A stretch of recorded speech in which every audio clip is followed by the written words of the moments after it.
Chapter 5. Alan and Joe stopped in the orchard by the pile of fresh dirt. You think he'll be able to do it? Asked Alan, biting his thumbnail. I don't know, said Joe. He can't do it, said Alan. How could anybody eat 15 worms? My father'll kill me. $50? He ate that one awful easy. Forget it, said Joe. If he doesn't give up himself, I'll figure something out. We could spike the next worm with pepper. He'd eat one piece and then another, talking to Tom. Then all of a sudden he'd sneeze. Ka-choo! Then he'd sneeze again. Ka-choo! Then again. Ka-choo! Ka-choo! A faint look of panic would creep over his face. He's beginning to wonder if he'll ever stop. He clutches his stomach. His eyes begin to water. Ka-choo! Ka-choo! Billy's awful stubborn, said Alan. Even if it was killing him, he might not give up. Ka-choo! Ka-choo! Cried Joe. He falls to the floor. I bend over him. God, I say, call his mother. It's the troglodycrosis. His eyes bleed up at me. Ka-choo! Remember that business last summer? Said Alan, gnawing on his thumbnail. When it was 95 degrees in the shade, and I dared him to put on all his winter clothes and his father's raccoon coat and his ski boots and walk up and down Main Street all afternoon? Ka-choo! Ka-choo! They went off through the orchard, Joe sneezing, sighing, rolling his eyes, pretending to be Billy suffering from a dose of peppered worm. Alan moaning to himself about how stubborn Billy could be. $50? Chapter 6. The Second Worm. Billy sighed. On the plate before him lay the last bite of worm under a daub of ketchup and mustard. What's the matter? Asked Tom. I don't know, sighed Billy. He picked up the fork again. Does it taste bad?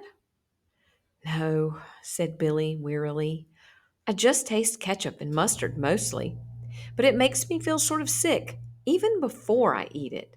Just thinking about it.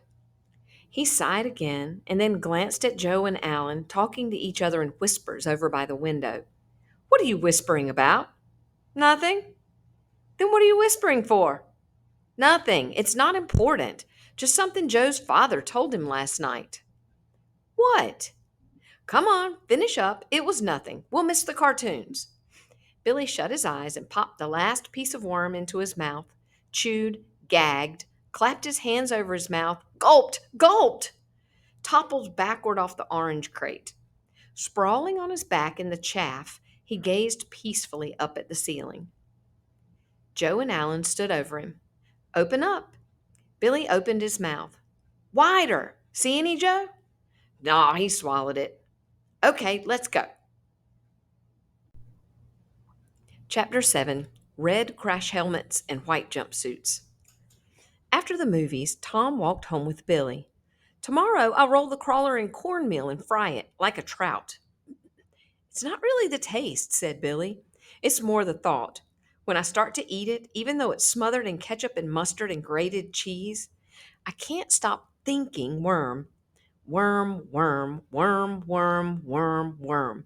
Gaggles of worms in bait boxes, drowned worms drying up on sidewalks, a worm squirming as the fish hook gores into him, the soggy end of a worm draggling out of a dead fish's mouth, robins yanking worms out of the lawn. I can't stop thinking worm. Yeah, but if I fry it in cornmeal, it won't look like a crawler, said Tom. I'll put parsley around it and some slices of lemon. And then you can concentrate. Think fish. All the time you're waiting in the barn, all the time you're eating it, keep saying to yourself, fish, fish, fish, fish, fish, fish, fish, fish. Here I am eating fish. Good fish. Trout, salmon, flounder, perch. I'll ride my mini bike into church. Dace, tuna, haddock, trout. Wait till you hear the minister shout. Fish, fish, fish, fish, fish, fish, fish, fish, fish, fish, fish, fish, fish, fish. Shark, haddock, sucker, eel. I'll race my father in his automobile. Eel, flounder, bluegill, shark. We'll race all day till after dark. Billy cheered up. Think how they'll stare. I'll rev up the aisle, zip around the front pews, down a side aisle under the stained glass windows. My parents would kill me.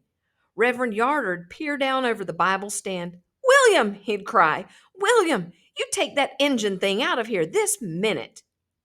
Yeah, and then they'd come chasing out after us, said Tom.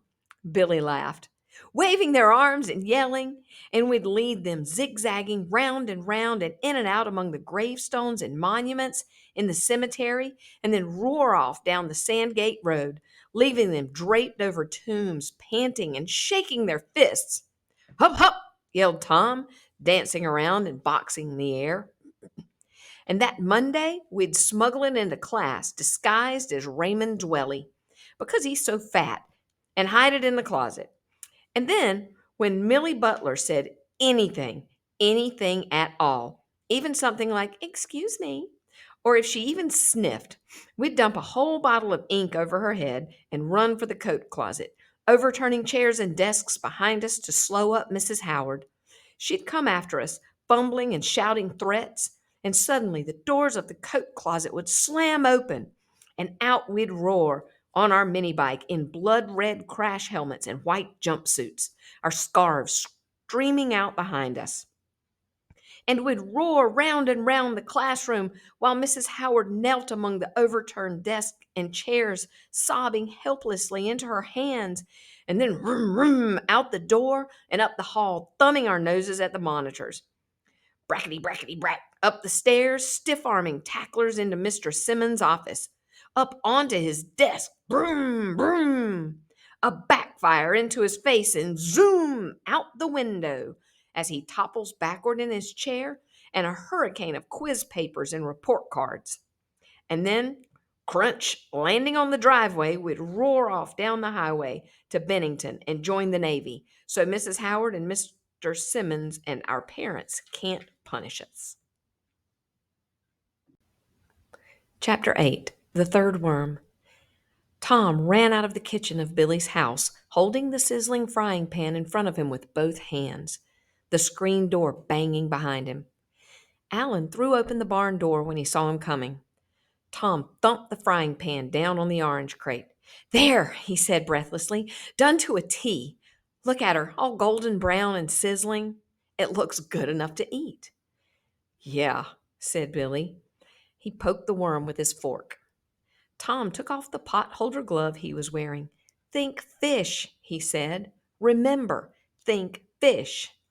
Trout, salmon, flounder, perch. I'll ride my mini bike into church. Eel, salmon, bluegill, trout.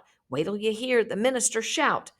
Clam, flounder, tuna, sucker. Look out, here we come, old Miss Tucker. Lobster, black bass, oyster, stew. There goes New Orleans. Here comes Peru. He leaned over Billy and whispered in his ear, fish, fish, fish, fish, fish, fish, fish, fish. Go on, take a bite. Fish, fish, fish, fish, fish. Okay, second bite. Fish, fish, fish, fish.